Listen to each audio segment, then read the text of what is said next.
you live this life or walk this road, then you can talk shit. Gambling with my life, but I refuse to go for nonsense. This the life I chose, this all I know, ain't many options. About to tell the truth, I make the rules like I'm Fleece Johnson. Hey, what's up? This is Big Lee with Hustler Spirit. I'm sitting down again with Fleece. What's up, Fleece? How you doing, my big brother? Doing good, man. You doing all right today? Yeah, I'm doing all right. Hey, man, I wanted to ask you, I don't think we got into it enough. What really changed from when you first went to prison to about the time you got out? I mean, as far as the prison itself. Well, when I first went to Eddyville prison, the prison was really without camels. The technology they got now, they didn't have then. They didn't have camels. They had blind spots in there where people get killed in these blind spots, and you couldn't walk all the way around the loop. It was a blind spot. They had it was like back then when it's an old prison. It's a castle. Prison I came out of was an old castle put up in the 1400s or something, and it's been up for a long time, and so they didn't have no camera system, so people can get away with cutting people's throats, killing them, getting them on the blind side, and sex and stuff was accepted back in them days. You can legally, well, not legally, but you can get married in the prison church. If you found somebody in there that want to marry you, you can take them through a whole marriage process. And the inmates was in their sewing class.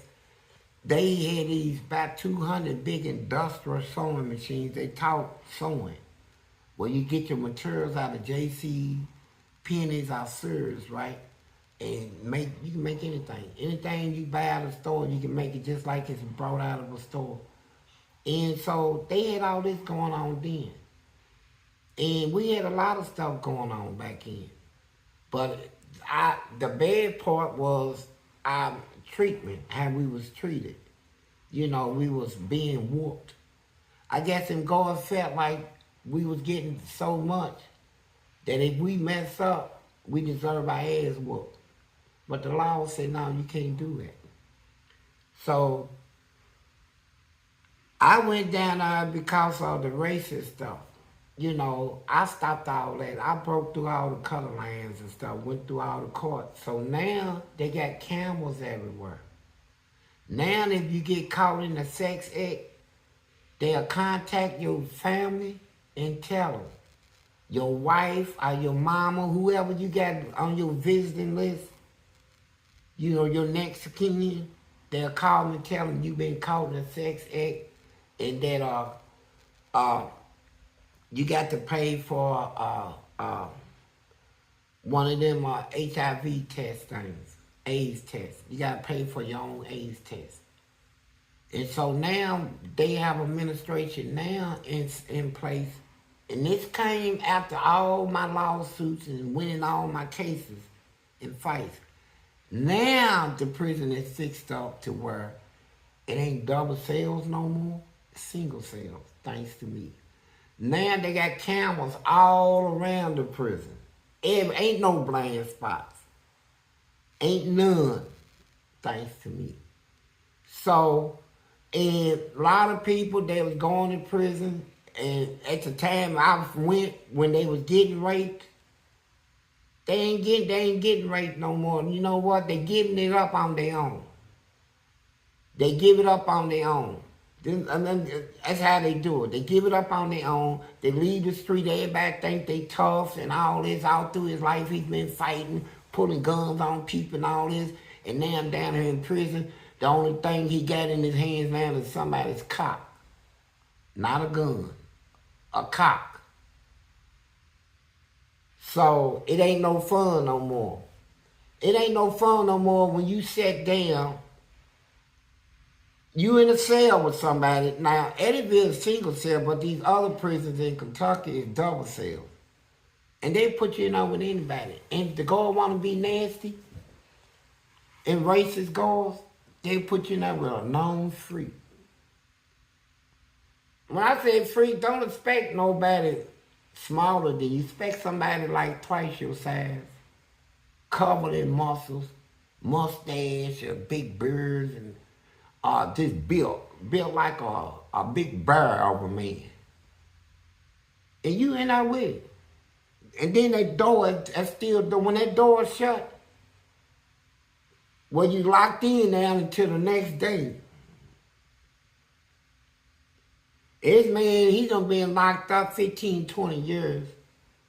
And he's one of them kinds that he don't even masturbate. He'll go 5 or 6 years until he can get up inside somebody. He holds it. He one of them niggas that when he get in you, he gonna be in you for real. He gonna do some damage up in there. He ain't gonna even want to come out. So they put you in the cell with somebody like that, what you do? Every time you look at him. He look like a big monster. And then he come out with that old real deep voice and intimidation talk. What they got you here for? Oh man, I come from another prison. Oh, you think you tough or something? No, I. What did you say to somebody like? When you gonna just drop and say, man, let's get it? Man, he'll beat you to death in there, bro. Look at it. He'll beat you to death. So what you do? Then you sitting on the bed, he gonna sit down right there. You want some of this chili? Nah, man, I'm good. Man, eat a bowl of this shit. Don't come in there with that paranoid shit. Well, you think I'm gonna take your ass or something? And then he said, no, man, I ain't think, man, get you. Then he'll eat the chili and end up giving it up.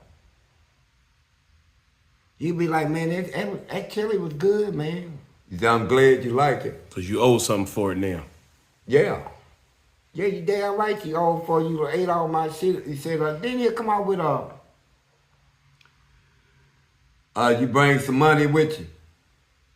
nah, man, my mama and them said they gonna mail me something. Look, I don't want to hear that shit. You need somebody to take care of you, don't you? No, man, I don't need nobody. I take care of myself. Man, I'll smack you in your face this goddamn bowl of chili. You lied to me again. Right then and there, you supposed to just go nuts. But you don't. Because you know what? You already know what time it is. You know why he's talking. You know why he's talking this. You like, he ain't going to come right out and say, you know, I want some of your butt. You going to give it. You going to say it to him. You know where it's leading to. So he keeps it up. And then you be like not wanting to talk no more. Hey, look, I don't even want to talk no more about it. What the fuck you mean you don't want to talk no more? You just ate all my goddamn chili. Ate up 2 packs of goddamn crackers. Oh, you ain't got no talk? No, man, just what you talking about, man. But you know he gonna keep that pressure on you. You ain't got your gun. You ain't got no weapons. You ain't got shit. You all the time when you was out there packing them guns, when people told you, hey man, they got a boxing school down there. Oh man, I ain't got time for that shit. I ain't gonna box nobody. I got this. What you got now? You in prison with a freak, built like a damn bear. Man's body is so built, you can't even picture anywhere you can hit him and hurt him. You know what time it is. And then, if you hold off too long, he gonna come like this. Hey, look, I'm gonna get right to the point. I want you. I want you in my arms tonight. Now, if you fight me back, all I'm gonna do is grab you, slam you on the bed and hold you down. I'm not gonna hit you back.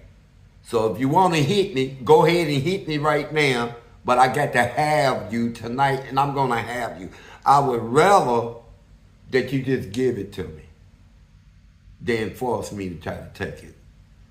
But I'm going to get it one way or the other. And stand up. Now you trying to make a decision, man. Oh my God. He said, come on, get up and hit me. Asking you to hit him. That's how big he is. He already know you can't do nothing with him, man. This man here is a bird for real. A big gladiator. You ain't got no weapons. So what you do? And when you act like you ain't gonna stand up, he gonna make you stand up. I said stand up. Man, don't do this. Don't do what? Nigga. Stand up. And then you stand up. I told you, I wanted you. I'm gonna take care of you. I'm not gonna let nobody know what we doing. But I done been 15 years without a woman. I got to have some tonight. All right, Fleece, I know we starting to move in the direction of really starting to concentrate on trying to keep these young people out of prison, man. We seen what happens. We seen through your stories what happens to young people when they go to prison. Not necessarily, there's no rehabilitation in prison. To me, you may say different, but I don't. It seems to me that most don't get rehabilitated till they get out. And there they was punished. Out here is where the rehab starts for what I seen. If I'm wrong, let me know. But if you got anything to say to the young people.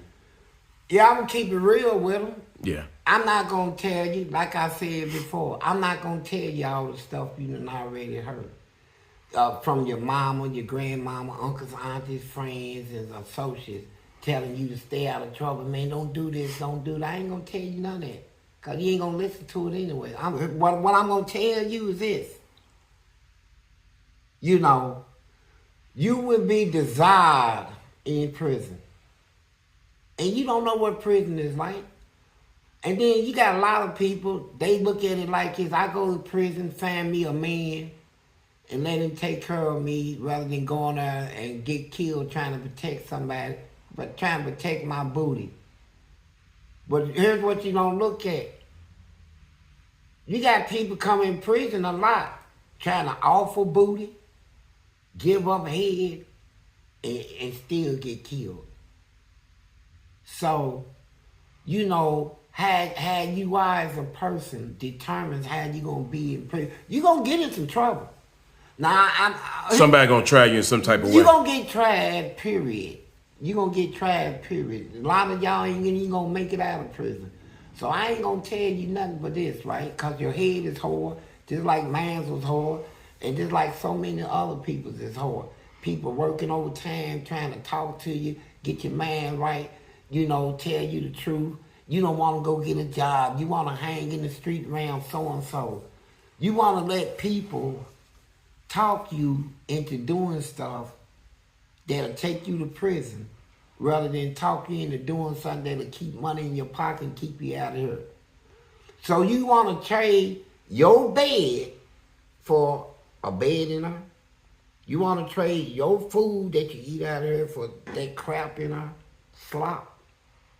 Here's what I'm going to tell you what my mama used to tell me.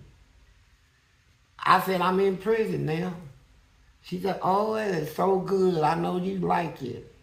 I said, Mama, I don't like nothing. But no, you must have liked it because you there. If you didn't like going to prison, you would not be in prison. That's what my mama, she took it to the grave. You know, if you put yourself somewhere, you know, you wouldn't stay out of trouble, you won't do this, you won't do that. So I'm going to ask all the young guys this, right? Because Lil Boosie, we felt Lil Boosie in the prison when he came out with a song that he'd rather be out here dead broke, man. Than to go after riches and end up in penitentiary, right? I mean, because you go to prison, I don't care how much money you making out here. You can only spend $125 a week. You ain't got no more than nobody else. And if you got money in prison, they're going to try to rob you. They're going to try to take it. All your friends going to be false friends. They're only your friends to eat off of you and to live off of you. So if you want to go through that hell, that type of life, you want to go through that type of life, keep doing what you're doing that you know will take you to prison. You know, because I'm not going to waste my time telling you, oh man, you young cats need to stay. I ain't going to tell you shit but the truth. You ain't seen a bad life until you give your life up to go to prison. You think you're going to go in there and get hard and come back out? Man, what you going to go through in there, you probably don't even make it out. I was fortunate. You know, I was fortunate because most of my life in juvenile and stuff, I stayed in and out of these facilities, right? I kind of knew the people. A lot of people in juvenile I met in adult prisons, right? But I didn't already establish myself. People don't have ain't able to do what I did and come out alive. Man, me making it out of prison didn't have nothing to do with my intelligence or smartness or nothing. It had everything to do with my mindset, right? I changed the way I think. I changed my belief. I'm not going to socialize with people that try to make me believe what they believe if I know it's the wrong belief. I kill all that association shit right there. I don't buy friendship. You know, I'm not going to buy love, none of that. I'm going to make it in this world. I don't have to steal to do it, right? I don't have to kill to do it. I don't have to go out here and commit none of these crimes to do it. Well, would I if I felt forced? No. I'm going to do exactly what Boosie said, man. I'd rather be out here dead broke with nothing than to be in there going through all that. I done did it. Man, how does it feel getting up and not being able to, like when you first get locked up and you hear them doors slam behind you? Well, from jail, when they get, they see, here's how they do it, right? It's real, like, it try to make you uplift your spirit in jail. Jails is designed to feed you nasty. The food in jail is terrible. I mean, and they want it that way. So, because here's the advantage. Because you eat molded food in jail, and sandwiches be molded, outdated, everything. You know, all in violation of health standards and stuff, right? And so now picture somebody he's in jail trying to work his case through court, and the prosecutor and them keep coming up with, we got a deal. He said, no, I ain't taking the deal. I'm going to trial and all this. He can't make bond. At jail food, now they charging you. When you go to jail, you got to pay to be in jail. If somebody sees some money, they gonna take it out of that. And your people them like, man, I don't hustle out of here to pay the police, right? I'm not sending you no more money because you're not getting it. It's going to them. And so then they'll make a deal. They'll want to say, I'm guilty, man. I'm guilty, man, just to get out of that jail situation. But then they go to prison, and okay, the food in there is better. They got a menu now. Wait a minute, a menu? Yeah, a menu. In prison, they got a menu. You get fed. You get a menu that I have for the whole month. So you get a menu like you in school? Yeah, you get a menu, what you gonna eat, breakfast, lunch, and dinner. And you got choices? No. If you don't eat it, you ain't got shit to eat. They just show you what the prison is serving. Oh, okay. You know, the food. But you can buy your own food. Yeah, you can buy your own food. You can buy it. Shoot. But here's the thing. A lot of them in prison right now ain't got nothing. They done burnt all their bridges out here. All the people that told them stay out of trouble, they ain't in their corners no more. They little baby mamas and stuff, after 6 months to a year, she gone. Now he dead broke. Ain't no money coming in.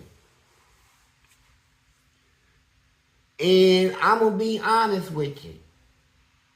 It's torment to think he can survive off of just prison food. Cause you got air mark. They food is cooked right though. But you only get a small portion. You get a tablespoon. I think it's is no lie. Take a tablespoon and scoot eggs on that one tablespoon. That's how much eggs you get. As much as you can fit on that little tablespoon. So they feed you enough to keep you alive. Just keep you alive. They claim that they cook the food and all sorts of vitamins and stuff, so you're getting your daily vitamins and requirements by law, right? And you are. But they feed small portions, right? And so if you ain't got nobody, no money, hey, man, I used to have to, when they have biscuits and gravy on, that's one of my favorite breakfast meals. Now, they done stopped smoking in all the Kentucky prisons, so that's another thing. If you smoke cigarettes, think about that. You get ready to go to a prison, don't even allow you to smoke. You know, so that's why a pack of cigarettes in prison is worth $600 any day. You can take a pack of cigarettes in any prison and sell it for $600 and get the money. And the inmates got the money. They'll send it to you. So, biscuits and gravy was my main stuff. So, when I know I look at the menu, I said, well, they got biscuits and gravy on in the morning. So, when they took out the cigarettes, coffee became king. Columbia coffee, instant coffee. I take 1 tablespoon of coffee, put it in a piece of towel paper. I make up about 6 patches. Just 1 tablespoon. That's all you get. Cup of coffee. But some people can take it and say, well, I'm going to get 2 cups out of this.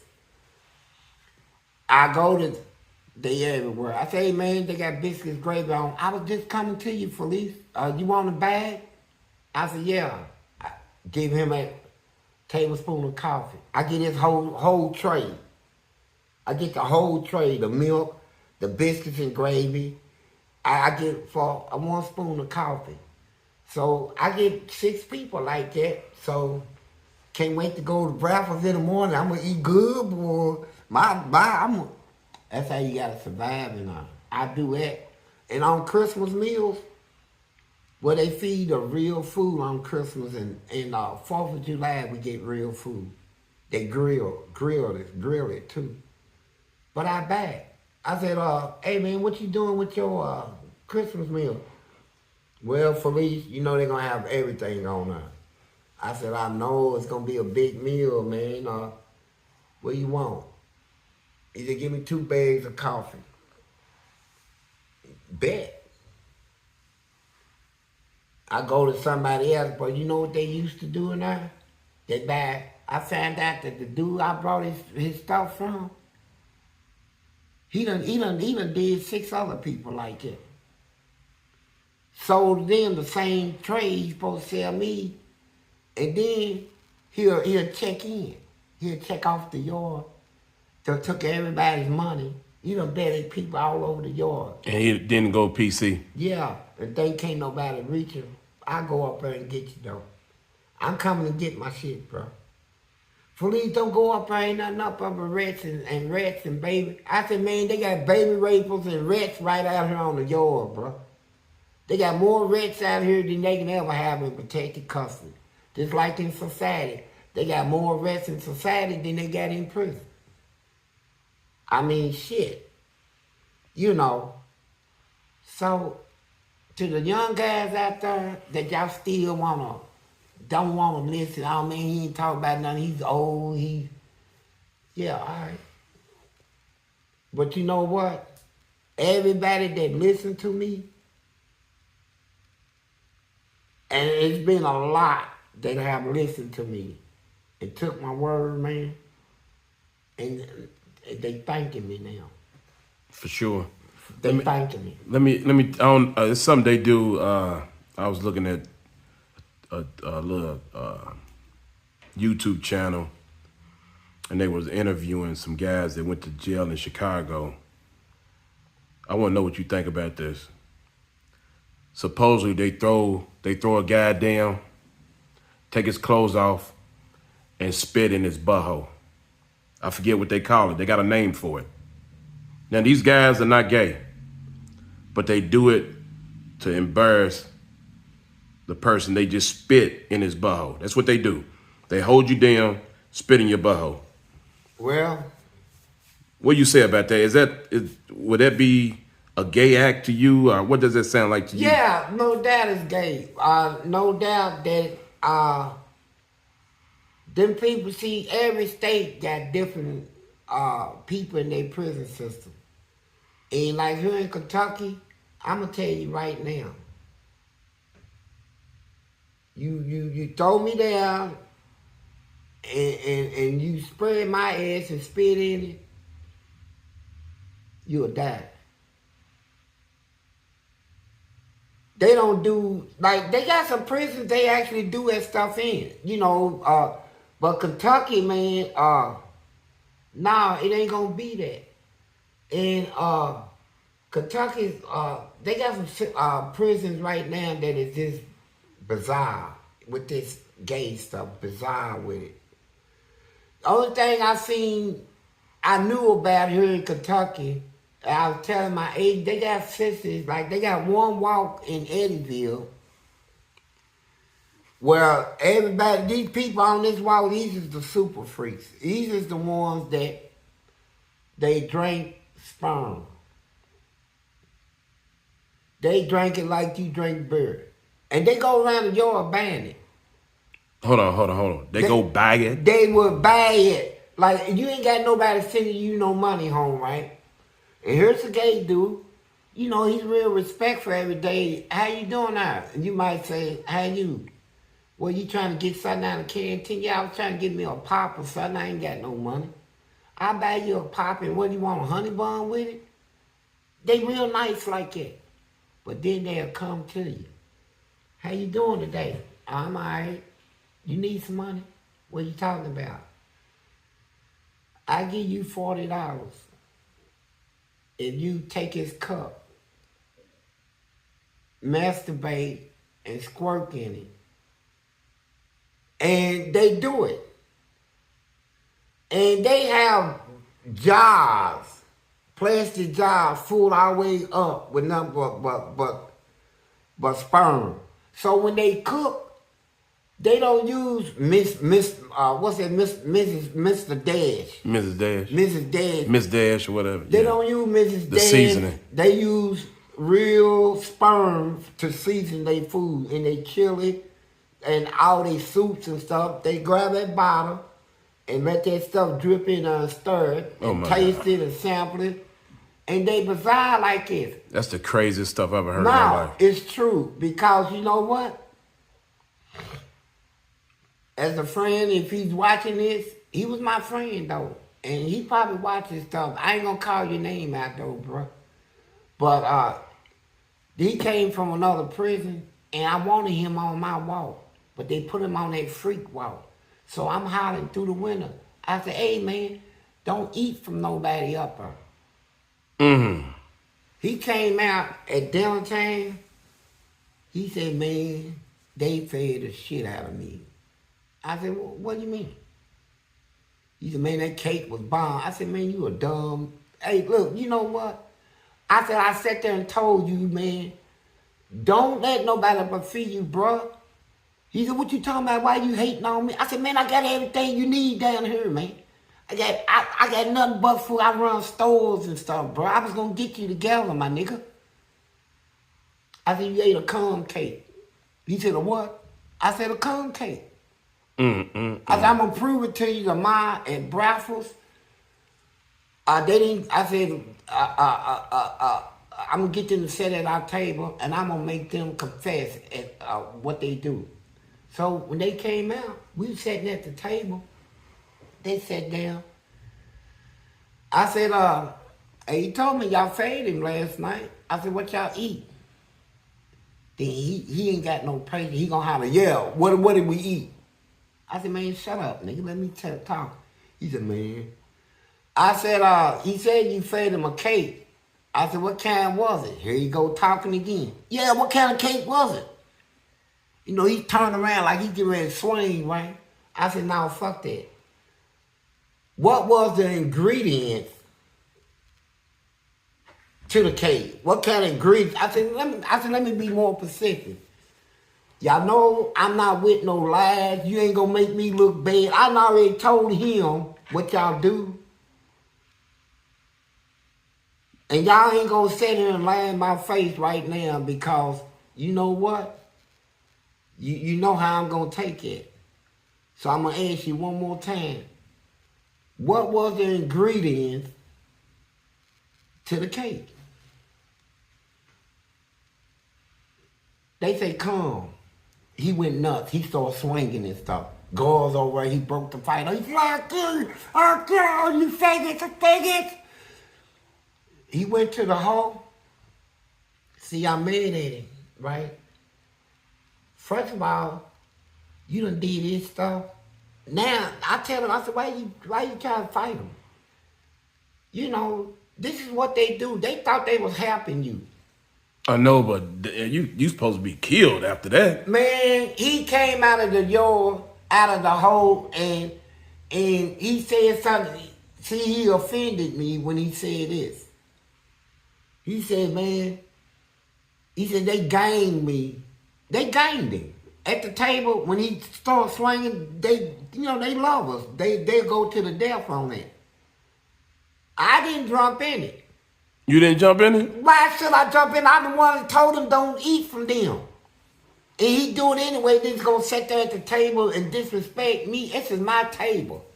See, tables in prisons is important too. It's just like businesses. You know, my table I sit at is where I conduct my business at. We do not let nobody sit at our table and disrespect the table.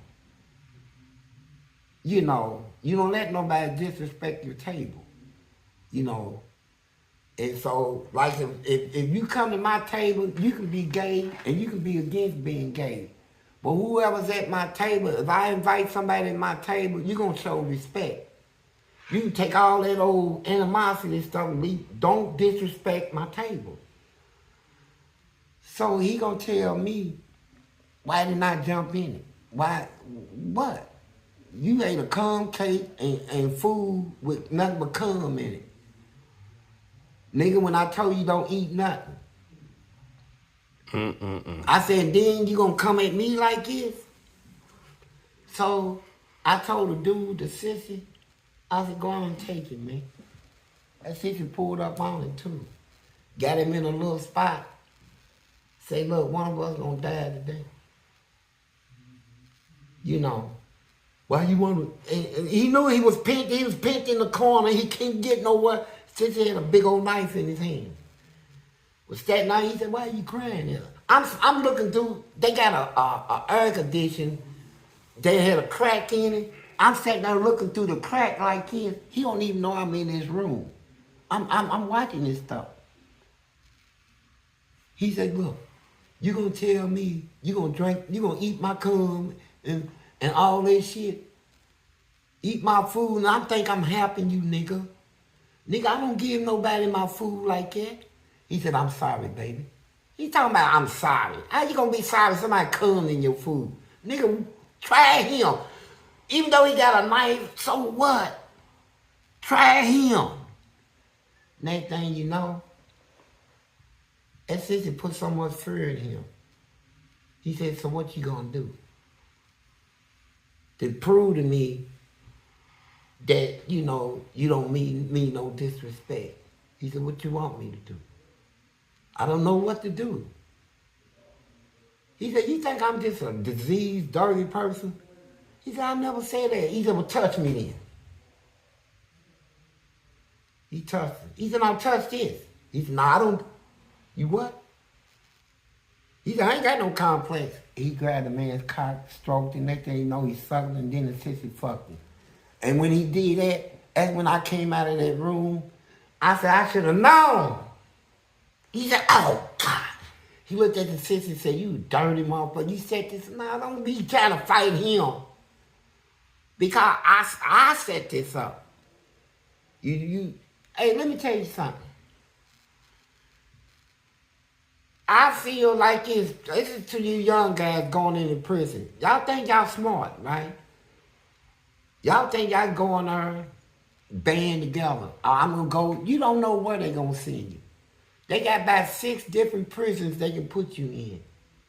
Your first one. In Kentucky. Yeah, in Kentucky. They don't have to send you to Eddyville. You think the people right now, Eddyville is like a boys camp now. When I got done fighting in there, I fought them out of all that. It's now a laid-back prison where people just go laid back now, do their time. Single cells. I like it because it's single cell. I don't want to be in a cell with nobody. You know, because them guards will put anybody in your cell. Big, nasty white dudes, gay people, our people freaks, our people that you don't know what his crimes were. You know, I did a legal case for somebody in there. I said, man, what's your case? He said, 2 counts of rape. I said, who's the victim? He said, my grandmama. He said, but you know what? She didn't say nothing the first time. I looked at him like he was crazy. Yeah, you told us about that. Yeah. Yeah, it's crazy. Here's my point to the young guys in there. These things you hear me talk about on the internet is what I experienced when I was locked up. And as you can see, it still got me. Man, look, I'm still kind of messed up. You don't know what you get ready to put yourself into, man. But like I said, I ain't going to be like your mom and them. I ain't going to sit there and beg you not to go out there and do nothing wrong. Go out there and do your thing. But I'm telling you, go on out there and try to be what you ain't. You what, a gangster?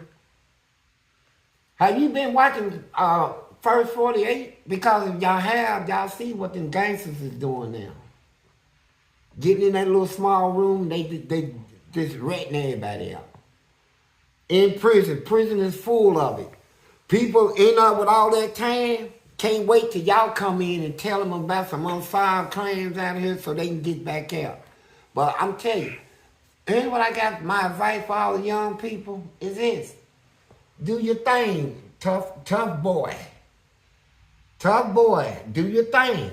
Go out and do your thing, right? If you go to prison, you're going to regret it. Watch what I tell you, you're going to regret that. Big time. You know, I was having a conversation with a friend, and we used to talk about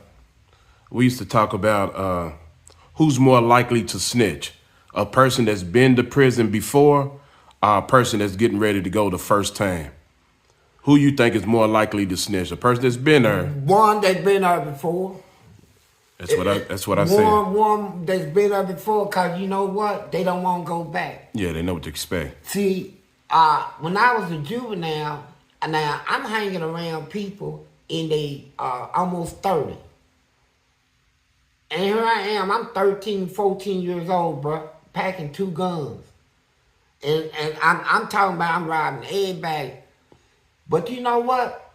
Them same grown people, when we got busted on that last charge, they told on me. I didn't have people tell on me because they felt like they done already been in prison. If they go back as PFO, I don't care what it is, you told on me, bro. You know, so what happened to the guys that tell on you that end up coming down there after you in prison? Well, how do y'all coexist? Well, I'm gonna tell you this: the guy that told on me, he was like, I looked up to him for real. He was vicious, but I proved to be more vicious than him. But I'm the one with all the heart. I'm the one taking all the chances. I'm the one that the first to get out, the first to pull the pistol and all this. But I looked up, I liked him, man.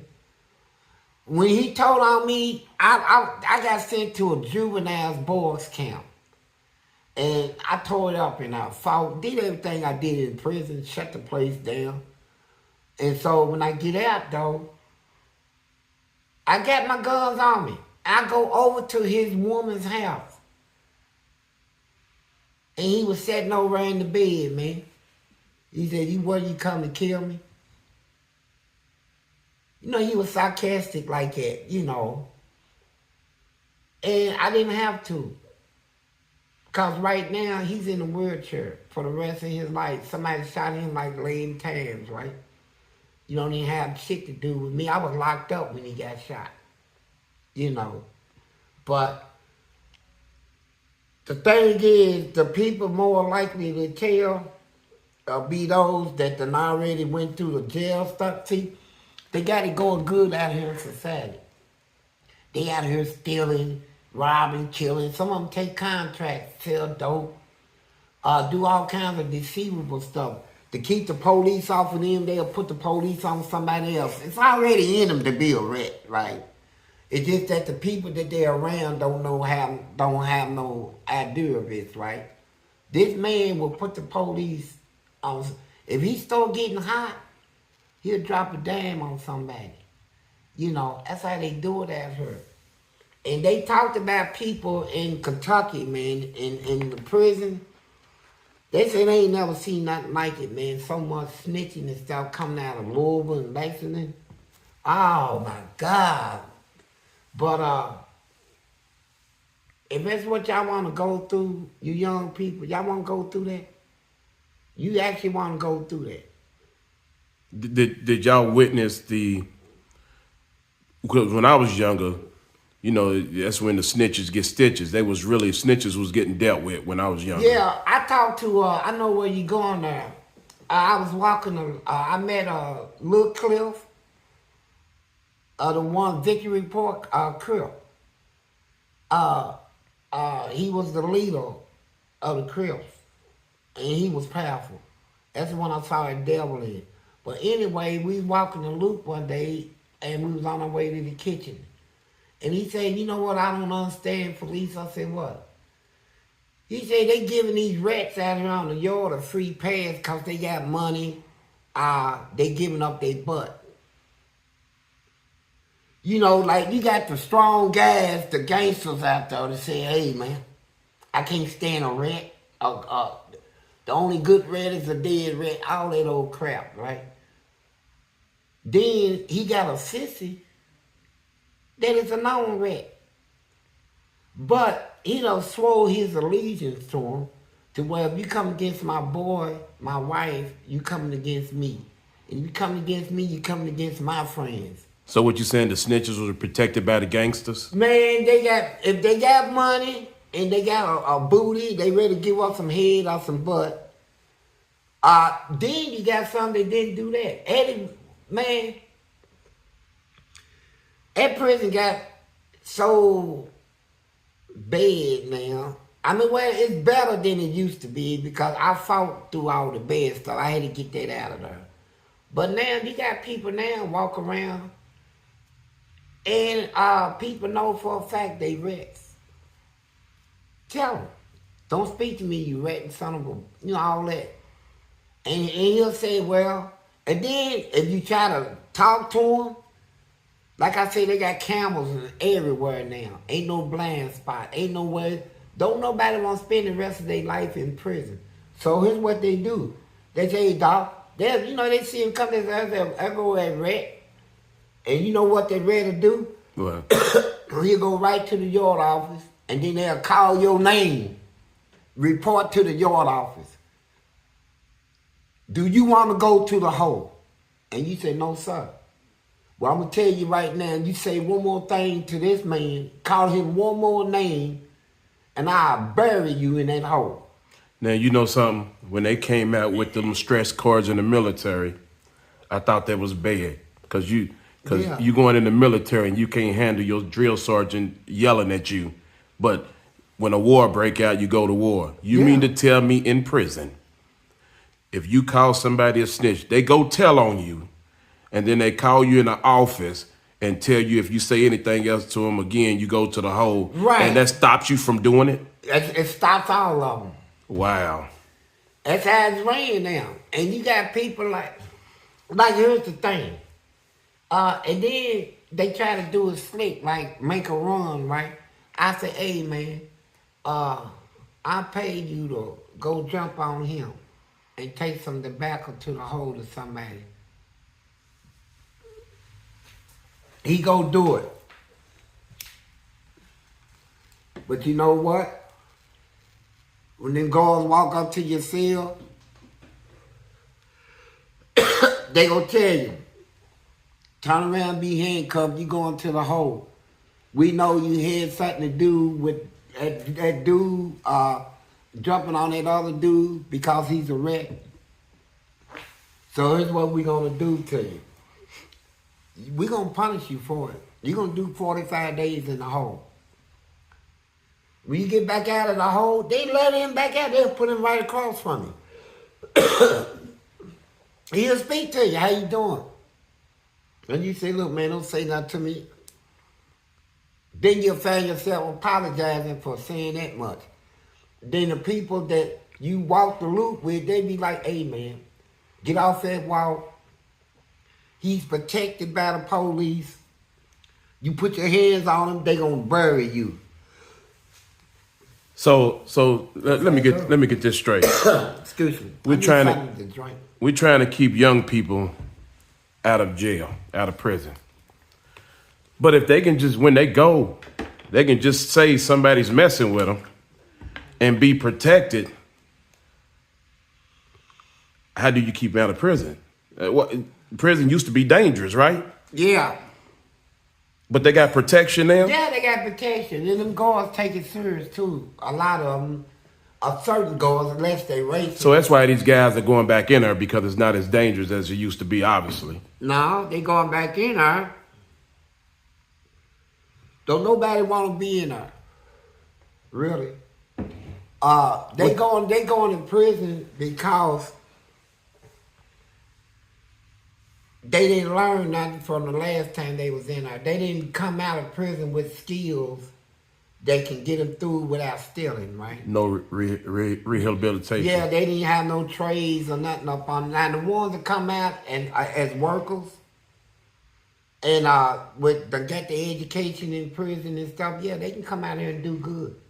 And chances are they gonna stay doing good. But the ones that don't learn shit, they don't know shit. They don't know no more than they know when they went there. So when they come back out here and things is tight on them, ain't nobody gonna just give you money no more. You know, everybody now is scuffling and hustling, trying to pay bills.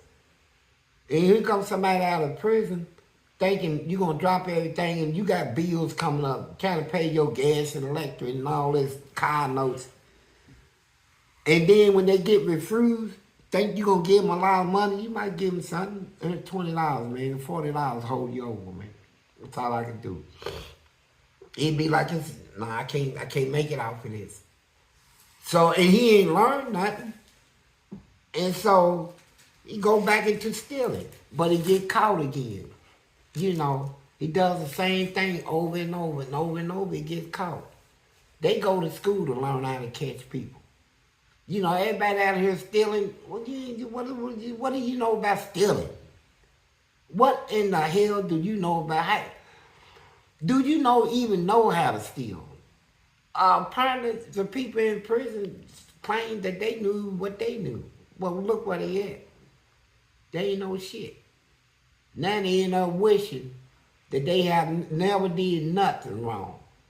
You know, when that time hits you, when you see all them holidays go by, birthdays, and then you got kids out here, you ain't out here with them, you got to get on the phone and hope somebody accept your collect call, and get on the phone and have my son or daughter. Well, if you was out here, you would know it yourself. You know, they're going to get smart with you. because you left them with a burden. Now they got to take money out of their pockets and take care of your kids that you done went to prison and left out here for somebody else to take them to the doctors and pay all their bills and stuff. You know. So, if y'all want to go to prison, you young guys, look, I'm going to tell you how you're going to end up. If you're a fighter, you're going to end up just like me. I was a fighter. You'll survive, but you know what? You're going to pick up more time. More time, more time, more time. And you're going to come out just like me. No teeth in your mouth.